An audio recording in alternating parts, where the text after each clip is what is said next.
안녕하세요. 반석꽃 농장입니다. 2월 4일 입춘이 지나고 어느덧 오늘 또 2월 7일 월요일을 맞이합니다. 이달 중순이 지나면은 날씨가 하루가 다르게 야간 온도든 주간 온도든 해마다 이렇게 올라가더라고요. 2월 중순 이후에. 그래서 이 시간 제가 노란 청보라 꽃이 지금 피기 시작합니다. 이게 무슨 꽃이냐면은 야생화 중에서도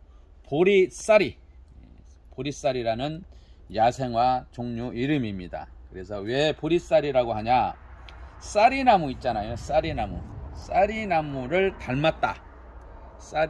닮았다고 해서 보리쌀이라고 합니다. 산에 가면은 쌀이나무, 저도 어릴 때 생각이 납니다.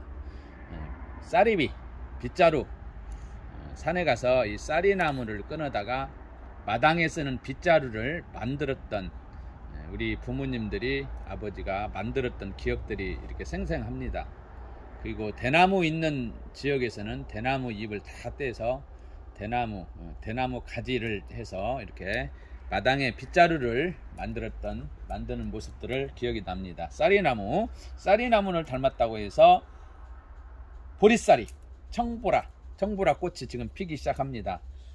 꽃말은 무엇이냐면은, 제가 이제 꽃말 말하고 사설이 좀 긴데, 이것을 보리쌀이 재배하는 특성을 설명을 하고 분갈이까지 해드릴 것입니다. 시간이 좀 길어도 여러분들이 양해해 주시기 바랍니다.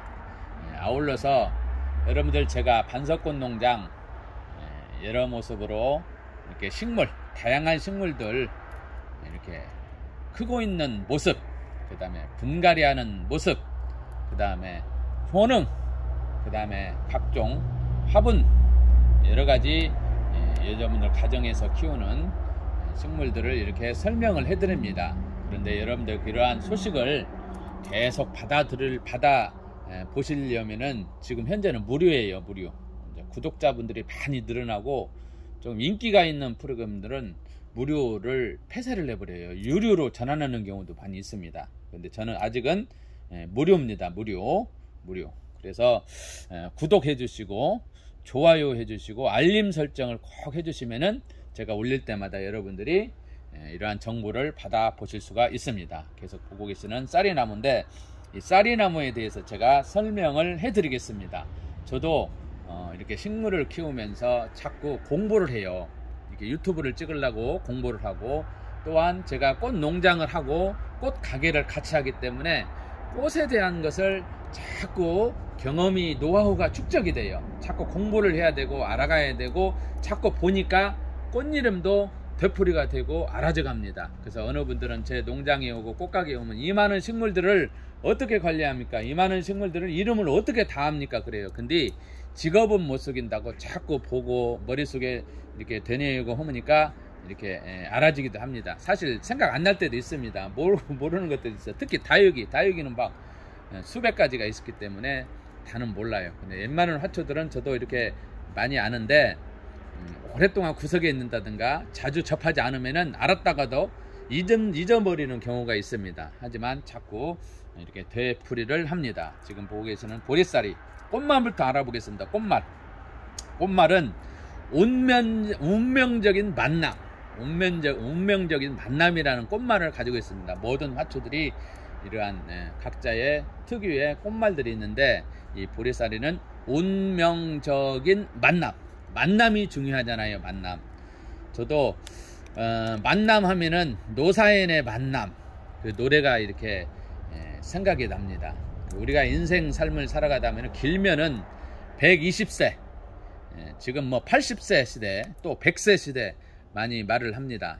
100세 시다고 할 때 저도 절반을 헐쩍 넘었죠. 예를 들어서 100세 시다고 말을 할 경우에.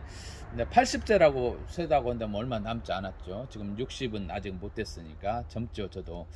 그런데 하여튼 간에 이 만남이 굉장히 중요하다는 이유는, 말씀드리냐면은, 남편을 아내, 부인을 만남이 부인을 잘 만나야 평생에 좀 행복한 생활, 좀 가정을 잘 가꾸는 삶을 살아갈 수가 있고, 남자는 여자를 잘 만나야 되고, 여자는 또 남자를 잘 만나야 돼요.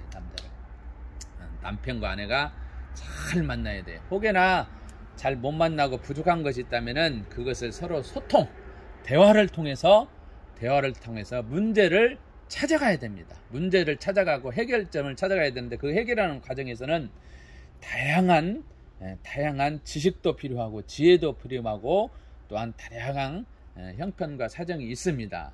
예를 들어서 우리가 교육도 받아야 되고 공부도 해야 되고 책도 읽어야 되고 등등등 힐링을 해야 되고 치유를 해야 되고 또한 생각해야 되고 등등등 여러 가지 복합적인 것이 많은 것이 투여를 돼야 됩니다. 부족한 것을 서로 만남을 지혜롭게 잘 해나가야 돼요. 왜 그러냐? 각자 태어난 환경이 다르고 성장하는 것이 다 다르잖아요. 그래서 부모로부터 어떠한 영향을 받았냐, 우리가 환경을 살아가면서 어떠한 환경에서 자랐냐, 그 다음에 또 어떠한 교육을 어떻게 받았냐, 또 종교는 어떤 종교를 가지고 있냐, 또한 직업이 어떤 것이냐, 또한 자녀들, 또한 경제적인 것, 여러 가지 많은 것들을 통해서 아무리 만남이 좋더라도 그러한 것 환경에 따라서 변화가 많이 돼요. 그래서 그러한 것들을 어떻게 우리가 극복해 나갈까? 그러한 과정 속에 극복해가는 과정 것들은 우리가 끊임없이 나름대로 종교 가지고 있는 분들은 기도를 하고 인내를 하고 또한 여러 가지 말씀을 통하여 또 여러 가지 좀 절제된 삶을 살아감으로 인해서 또 이상하게 말이 제가 좀 흘러나갔는데 여기까지만 하겠습니다. 어찌됐든 만남이 중요하다는 어문길로 샜습니다. 꽃말 이야기에다가 죄송합니다. 자, 보리쌀이. 보리쌀이는 콩가식물입니다.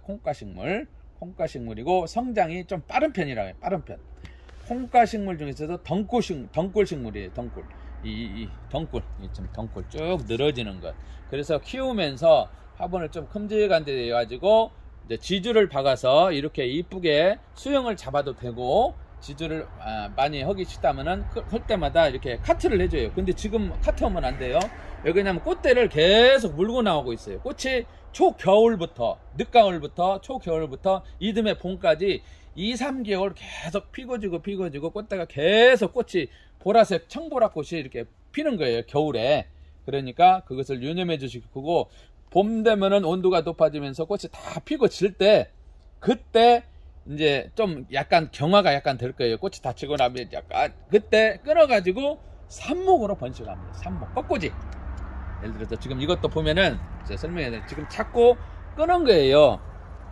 너무나 무성해지게 하려고 하나를 심었는데 가지가 분지수가 많잖아요. 여기를 끊으면 옆에 가지가 나왔죠. 여기도 끊은 자국 있죠. 끊었는데 가지 나왔고, 여기도 끊고 이렇게 자꾸 이렇게 끊어므로 인해서 이파리 사이에서 나와요.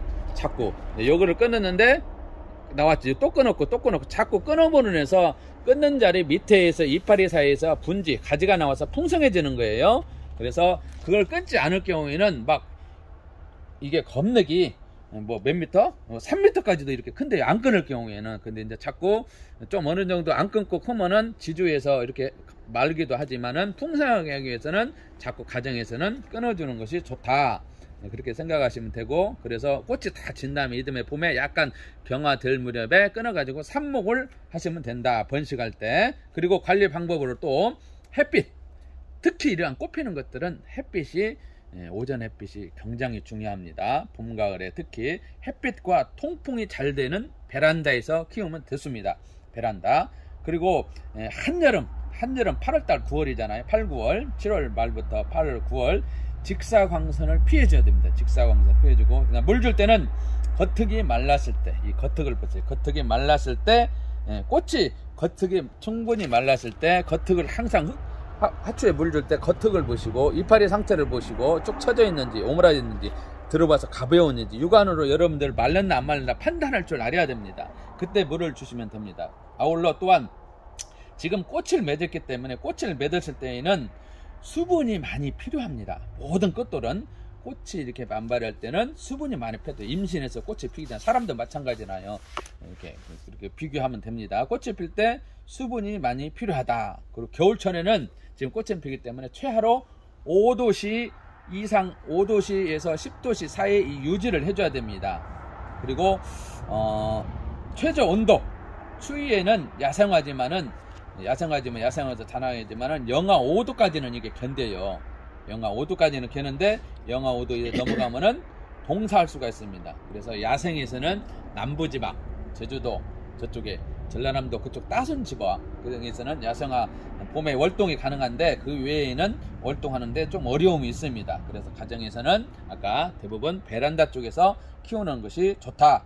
삽목은 아까 이렇게 다 진 다음에 봄에 하시면 된다. 여기까지 이렇게 하면 기본적인 것 다 여러분 앞에 설명해 드린 것 같습니다. 이 쌀이나무. 그래서 이 사과는 분갈이, 너무나 사설이 길었는데 죄송합니다. 이제 분갈이 하는 모습을 제가 이렇게 덩굴성이기 때문에 이번에 제가 거리 화분 걸어 놓는데 하겠습니다. 위로 지주를 박아서 위로 이쁘게 하기도 하지만 이것은 걸어 놔서 쭉 처지게끔 한번 해보려고 해요. 그래서 여기 마거진 데에다가 계속 말씀드리지만 마거진 데에 심는 이유는 이 니치소일이라는 특허받은 흙, 기능성 명품 토양은 마거진 데에다가 식물을 재배가 가능합니다. 그것을 여러분들 유념해 주시고 계속 제가 니치소일 설명해 드리고 많이 이렇게 이런 유튜브에 동영상이 있습니다. 이 마거진 데에다가 먼저 니치소일을 제가 3분의 1 정도 한번 넣어 보겠습니다. 양손으로 한 3개 정도 넣고 가볍게 눌러서 이걸 재보세요. 한 절반 정도면 될 것 같아요. 그래서 3분의 1 정도 했고 이 상태에서 항상 여러분들 분갈이 할 때 니치소일 넣을 때 털지 마세요. 되도록이면. 그래서 위에 이제 좀 저기 하려면은 위에가 좀 약간 흙이 지저분하다 싶으면은 살짝 좀 지저분한 거 뿌리에 상하지 않도록 지금 뿌리가 위에까지는 없고 밑에 있으니까 상하지 않도록 살짝 그대로 넣어주셔도 되겠지만 조금 지저분한 것은 살짝 내가 위에 살짝 걷어내겠습니다. 상하지 않도록 살짝만. 그래서 이 상태에서 그대로 놓겠습니다. 그대로 잘 눌러주시고 이 가운데에다가 잘 이렇게 놓고 이제 빈자리에다가 니치소일을 또 다 채워주세요. 그래서 이 화초가 가지고 있는 흙은 그대로 넣기 때문에 니치소일이 그만큼 덜 들어가겠죠. 그런 걸 감안해 주시면 되고요. 이 마거진 데에다가 니치소일을 다 채워줍니다. 잘 눌러주시고 골고루 이렇게 다 끼고 이렇게 이거 거리를 한번 넣어 보겠습니다. 이 거리는 제가 이 거리 화분을 시키면은 내가 꼭 신문에 싸서 이걸 넣어드려요. 그래야 걸잖아요. 그 다음에 이쪽에도 넣고 그 다음에 이쪽에도 이렇게 센터 맞고 이렇게 눌러주시고 이렇게 좀 늘어지게 한번 보라색 꽃 이렇게 해서 물을 1리터 제가 지금 조루에다 놨는데 1리터 한번 다 넣어 보겠습니다. 이렇게 물을 줄 때 끄트리가 이렇게 조그만하니까 주고 싶은데 이렇게 잘 줄 수가 있어요. 이렇게 돌리면서 골고루 한 2리터 너무 풍족하게 지는 것 같아요. 근데 흙도 간직하고 있는 보리쌀이에도 수분이 약간 있습니다. 그래서 1리터만 넣어 주시고 2리터 넣어도 큰 문제는 없겠지만 1리터만 이렇게 감안해 가지고 골고루 넣어 주시고 또 마르는 상태를 겉흙을 제가 보시라고 그랬잖아요. 그래서 너무 자주 마르면 여기다가 인조 이끼를 덮어 주시면 더 좋습니다. 아직은 이 상태로 한번 제가 키워 볼 겁니다. 자, 여기까지 보리쌀이 한번 이렇게 했습니다. 걸어 놓을 겁니다. 여러분들 오늘 또 반려식물 키우면서 오늘 야생화 보리쌀에 대해서 잠깐 알아보고 니치소일로 거리 화분에 분갈이 하는 모습까지 여러분 이렇게 해드렸습니다. 여러분들 좋아요, 구독, 알림 설정 꼭 부탁드립니다. 오늘도 여러분들 건강하시고 행복하세요. 감사합니다.